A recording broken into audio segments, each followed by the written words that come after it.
Assalamualaikum warahmatullahi wabarakatuh. Sahabat beriman, bisakah Anda bayangkan saat seluruh Mekah menertawakan dan menolak ajaran baru, hanya satu orang yang langsung percaya tanpa keraguan seujung kuku pun.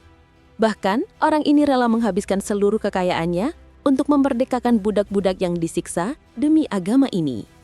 Beliau adalah Abu Bakar As-Siddiq. Kita akan bedah mengapa sosok ini yang fisiknya kurus dan biasa-biasa saja memiliki nilai yang di sisi Allah jauh melebihi gunung Uhud, dan bagaimana beliau menggunakan kecerdasan serta kejujuran yang ia miliki sejak masa jahiliyah untuk menjadi orang kedua paling mulia setelah Rasulullah Shallallahu Alaihi Wasallam. Siapa sebenarnya Abu Bakar dan apa rahasia di balik julukan As-Siddiq yang maha membenarkan yang ia sandang? Tonton sampai tuntas, karena dari kisah beliau kita akan belajar bahwa nilai sejati manusia terletak pada keteguhan iman dan amal, bukan pada postur atau harta. Sahabat beriman, sebelum kita selami lautan ilmu tentang totalitas keimanan ini, luangkan waktu sejenak untuk menekan tombol like, tinggalkan komentar yang bermanfaat, dan subscribe agar sahabat beriman terus menjadi sumber inspirasi dan cahaya ilmu bagi kita semua. Kisah Abu Bakar As-Siddiq radhiyallahu anhu adalah fondasi dari seluruh bangunan Islam. Beliau adalah sahabat yang paling setia, orang yang selalu membenarkan Nabi Muhammad SAW, bahkan ketika logika menolak. Kehidupannya sebelum dan sesudah Islam adalah pelajaran tentang kejujuran dan dedikasi yang tak tertandingi. Nama asli beliau adalah Abdullah bin Abi Quhafah. Ayah beliau bernama Utsman bin Amir dan ibunya bernama Ummu Al-Khair Salma binti Sakhr. Setelah memeluk Islam, beliau dijuluki Abu Bakar. Nama ini mengandung makna yang mendalam. Abu berarti ayah dan Bakar artinya awal waktu atau yang pertama. Ini merujuk pada keutamaan beliau, orang pertama masuk Islam dari kalangan laki-laki dewasa. Dari segi fisik, Sayyidah Aisyah, istri Nabi dan putri beliau, menggambarkan Abu Bakar sebagai sosok yang bertubuh kurus, kulitnya putih dan tinggi badannya sedang. Bahkan saking kurusnya, urat-urat di tangan beliau terlihat jelas. Dalam Islam, fisik bukanlah hal yang menjadi patokan untuk menilai seseorang. Justru yang menjadi patokan adalah amalan dan keteguhan iman. Mari kita renungkan kisah tentang Abdullah bin Mas'ud, sahabat yang juga dikenal bertubuh kecil dan kurus. Suatu ketika, saat Abdullah bin Mas'ud naik pohon kurma, angin kencang menerpa, membuat bajunya terangkat dan betisnya yang kuras terlihat. Beberapa sahabat yang melihatnya sempat tertawa, bukan untuk mengolok-ngolok, melainkan karena kaget melihat betisnya yang kecil. Melihat kejadian itu, Nabi Muhammad SAW langsung menegaskan, sungguh, dua betis Abdullah bin Mas'ud itu lebih berat di timbangan kelak daripada gunung Uhud. Sahabat beriman, kisah ini mengajarkan kita bahwa nilai sejati kita di sisi Allah diukur dari amal dan keimanan, bukan dari seberapa besar atau kecilnya tubuh kita. Abu Bakar adalah contoh sempurna dari jiwa raksasa yang menempati tubuh yang sederhana. Abu Bakar radhiyallahu anhu berasal dari suku Taim, salah satu suku terpandang di Mekah. Suku Taim dikenal sebagai suku yang banyak melahirkan orang-orang pintar, kaya, dan memiliki peran penting dalam kepemimpinan. Tugas utama suku Taim di masa jahiliyah adalah mengurus masalah denda atau upeti atau diat. Jika ada yang melanggar aturan berat di Mekah, suku Taimlah yang mengurus denda dan menyalurkan sumbangan kepada keluarga korban. Abu Bakar sendiri adalah kepala atau pemimpin dari suku Taim ini, menunjukkan posisi beliau yang sangat terhormat dan disegani di Mekah. Selain kepemimpinan suku, Abu Bakar juga dikenal sebagai ahli nasab di Mekah. Beliau itu seperti kamus berjalan. Jika ada orang Arab yang ingin menelusuri silsilah keluarganya, pastilah ia datang ke Abu Bakar. Beliau tahu persis anak siapa ini, keturunan mana, asalnya dari bani apa, sampai sejarah keluarga mereka pun beliau hafal. Keahlian ini membuatnya dihormati karena ia tahu seluk-beluk semua keluarga Quraisy. Namun yang membuat jiwa Abu Bakar mulia adalah akhlaknya. Bahkan sebelum Islam datang, di tenggar gelapnya masa jahiliyah, beliau dikenal memiliki akhlak yang sangat bersih. Beliau tidak pernah menghina atau berbuat curang. Dan beliau adalah pedagang yang sangat sukses dan kaya raya. Orang-orang Mekah senang berbisnis dan meminta saran darinya, karena mereka merasa nyaman dan percaya pada kejujurannya. Abu Bakar juga memiliki kedekatan khusus dengan Nabi Muhammad SAW. Rumah beliau berada di kompleks perumahan terpandang, berdekatan dengan rumah Khadijah, istri Nabi.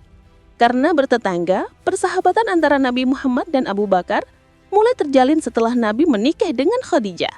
Persahabatan ini didasari oleh kecintaan pada kebenaran dan akhlak mulia, karena Nabi Muhammad pun dikenal dengan julukan Al-Amin yang terpercaya. Menariknya, Abu Bakar adalah seorang yang telah meninggalkan praktik jahiliyah jauh sebelum kenabian. Beliau tidak pernah menyentuh khamar, padahal saat itu minum khamar adalah kebiasaan umum. Bahkan banyak sahabat lain yang pernah meminumnya sebelum larangan turun.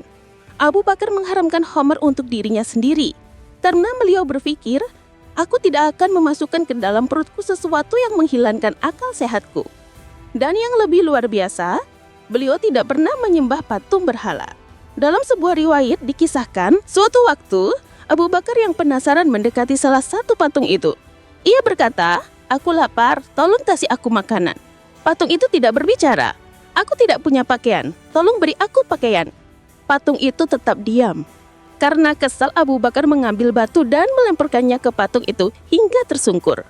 Beliau berpikir, Tuhan macam apa ini? Masa patung seperti ini mau disembah? Ini membuktikan bahwa akal sehat dan hati yang lurus adalah modal utama untuk menerima kebenaran. Ketika Nabi Muhammad SAW menerima wahyu pertama di Gua Hiro, Abu Bakar sedang berada di luar Mekah, tepatnya di negeri Syam, urusan dagang. Saat di sana, beliau mengalami mimpi unik yang membuatnya penasaran. Beliau menceritakannya kepada seorang pendeta Nasrani murni yang masih mengikuti ajaran Nabi Isa alaihi salam. Pendeta itu langsung menanyai Abu Bakar tentang asalnya, sukunya, dan garis keturunannya. Setelah mengetahui bahwa Abu Bakar berasal dari suku Taim dan Bani Taim, pendeta itu berkata, mimpi itu benar, sudah dekat masanya akan ada seorang nabi diutus dari kaummu. Setelah kembali, Abu Bakar menemui Waraqah bin Naufal, sepupu Khadijah yang dikenal sebagai ahli kitab dan imam warat. Abu Bakar menceritakan Informasi dari Waraqah ini sinkron dengan perkataan pendeta sebelumnya, padahal mereka tidak pernah bertemu. Hal ini semakin memantik rasa penasaran dan keyakinan di hati Abu Bakar. Waraqah juga menjelaskan bahwa Nabi itu akan menyampaikan wahyu langsung dari Allah melalui malaikat Jibril. Tidak lama setelah itu, Rasulullah SAW menerima wahyu pertama di Gua Hiro. Setelah momen penuh kejutan, beliau pulang ke rumah dengan tubuh gemetar dan menceritakan semuanya kepada Khadijah. Khadijah yang bijaksana langsung mendatangi Waraqah bin Naufal untuk meminta konfirmasi. Suatu hari, Abu Bakar mendengar desas-desas yang kurang enak tentang Nabi Muhammad. Ramai pembicaraan Quraisy bahwa Nabi Muhammad menghina Tuhan-Tuhan mereka dan ajaran leluhur. Abu Bakar yang mendengar itu langsung heran. Dia tahu betul siapa Nabi Muhammad, orangnya jujur, amanah, dan tidak pernah sekalipun berbohong sepanjang hidupnya. Mustahil Nabi Muhammad yang Al-Amin itu berbohong, apalagi beliau adalah sahabat karibnya sejak lama. Rasa penasaran membawa Abu Bakar langsung menemui Nabi Muhammad. Beliau bertanya, "Wahai Muhammad, benarkah yang dikatakan kaum Quraisy bahwa engkau menghina Tuhan-Tuhan mereka dan menyebarkan ajaran baru?" Nabi Muhammad SAW menjawab dengan ketenangan seorang utusan. Beliau menyampaikan risalah dari Allah Subhanahu wa Ta'ala. "Wahai Abu Bakar, aku memanggilmu kepada Allah yang Maha Esa yang tidak ada sekutu baginya. Janganlah engkau menyembah selain Allah dan taatlah selalu kepada Rasulullah." Kemudian Nabi membacakan beberapa ayat Al-Quran. Mendengar itu, hati Abu Bakar langsung luluh, keyakinannya sudah 100% penuh. Tanpa keraguan sedikit pun, beliau mengucapkan syahadat. Tidak ada tawar-menawar, tidak ada pertimbangan waktu. Ya begitulah Abu Bakar, orang yang selalu punya keyakinan penuh dan tidak pernah ragu sedikit pun kepada Nabi Muhammad SAW. Itulah mengapa beliau dijuluki Asy-Shiddiq. Khalifah Ali bin Abi Thalib pernah bersaksi tentang keutamaan ini. Beliau berkata, "Aku tidak pernah menawarkan Islam kepada seorang pun, melainkan mereka punya rasa bimbang atau pertimbangan, kecuali Abu Bakar. Saat aku tawarkan Islam dan aku ceritakan tentang Gua Hiro, dia langsung mengikuti dan membenarkannya tanpa menunggu sedetik pun. Setelah keislamannya, Abu Bakar tidak tanggung-tanggung. Beliau langsung mendedikasikan diri untuk berdakwah. Beliau adalah orang pertama yang menyuruhkan Islam kepada kaumnya, dan dakwah beliau sangat efektif. Abu Bakar punya aura dan kepercayaan diri yang tinggi. Jika beliau sudah yakin pada sesuatu yang benar, beliau tidak akan diam. Beliau pasti mengajak orang lain untuk tahu juga. Dan hasilnya sungguh luar biasa. Banyak sahabat utama masuk Islam melalui peran Abu Bakar. Bahkan 6 dari 10 sahabat yang dijamin masuk surga masuk Islam berkat dakwah beliau. Siapa mereka? Mereka adalah Utsman bin Affan, Abdurrahman bin Auf, Thalhah bin Ubaidillah, Sa'ad bin Abi Waqqas, Az-Zubair bin Awam, dan Abu Ubaidah bin Jarrah. Mereka semua bukan hanya sahabat Nabi, tapi juga orang-orang yang sangat menginspirasi dan memberi kontribusi besar bagi perjuangan Islam. Bahkan, 5 dari 6 orang ini menjadi calon pengganti khalifah setelah Umar wafat, kecuali Ali bin Abi Thalib yang memang sudah Islam sejak kecil. Ini adalah bukti betapa besar pahala yang diterima Abu Bakar. Kontribusinya dalam membawa mereka ke Islam adalah amal jariah yang tak terputus. Komitmen Abu Bakar tidak hanya pada dakwah lisan, tetapi juga dakwah harta.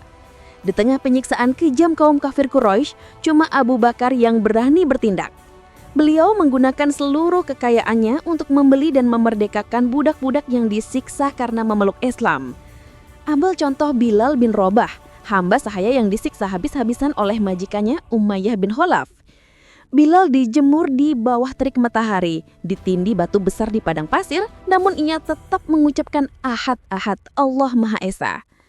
Melihat kekejaman itu, Abu Bakar langsung mendatangi Umayyah dan berkata, "Wahai Umayyah, sudahlah, mau kau apakan lagi orang ini? Lepaskan saja dia, aku akan membelinya darimu." Umayyah setuju dan menjual Bilal dengan harga 7 kantung emas, harga yang sangat mahal. Tanpa basa-basi, Abu Bakar langsung membayarnya, memperdekakan Bilal dan membawanya pulang. Meskipun Umayyah sempat mengajak bahwa ia akan menjual Bilal dengan harga murah sekalipun, Abu Bakar menjawab, "Demi Allah, seandainya kau minta 100 kali lipat pun, aku akan tetap membayarnya." Ini adalah jiwa di dalam Abu Bakar, pengorbanan tanpa batas demi tegaknya Islam. Komitmen ini mencapai puncaknya saat beliau menemani Rasulullah SAW berhijrah ke Madinah. Kebersamaan ini begitu berharga hingga diabadikan dalam Al-Quran, yaitu dalam surah At-Taubah ayat 40. Illa tansuruhu faqad nasarahullahu id akhrajahu alladhina kafaru thaniya tsnaini id huma fil ghari id yaqulu lissahibihi la tahzam innallaha ma'ana. Artinya, jikalau kamu tidak menolongnya, Nabi Muhammad, maka sesungguhnya Allah telah menolongnya, yaitu ketika orang-orang kafir mengeluarkannya dari Mekah, sedang dia adalah salah seorang dari 2 orang, ketika keduanya berada dalam gua, di waktu dia berkata kepada sahabatnya, Abu Bakar, janganlah engkau berduka cita, sesungguhnya Allah bersama kita. Allah menyebut Abu Bakar sebagai sahabatnya, as-sahib, secara langsung di dalam Al-Quran, sebuah kemuliaan yang tak tertandingi. Bahkan, setelah Rasulullah wafat, para sahabat sepakat memilih beliau sebagai khalifah pertama. Bukti pengakuan akan keutamaan dan keimanannya yang paling unggul di antara seluruh umat. Sayyidina Ali bin Abi Thalib pernah bersaksi tentang keutamaan ini. Beliau berkata, "Aku tidak pernah menawarkan Islam kepada seorang pun, melainkan mereka punya rasa bimbang atau pertimbangan. Kecuali Abu Bakar. Saat aku tawarkan Islam dan aku ceritakan tentang Gua Hiro, dia langsung mengikuti dan membenarkannya tanpa menunggu sedetik pun." Sahabat beriman yang dirahmati Allah, kisah Abu Bakar adalah bukti nyata betapa hebatnya seorang manusia bisa memegang teguh kebenaran. Beliau mengajarkan kita bahwa kejujuran adalah kunci hidayat dan pengorbanan harta di jalan Allah adalah investasi terbaik untuk akhirat. Jika kamu merasa cerita ini menginspirasi, jangan lupa kasih like, share ke teman-temanmu, dan subscribe agar sahabat beriman terus menjadi sumber inspirasi bagi kita semua. Dan hey, komen di bawah ya, apa pelajaran terbesar yang kamu dapat dari totalitas keimanan Abu Bakar Asy-Shiddiq ini? Saya penasaran banget mau dengerin pendapat kalian. Sampai jumpa di cerita seru berikutnya. Stay inspired and spread positivity. Wassalamualaikum warahmatullahi wabarakatuh.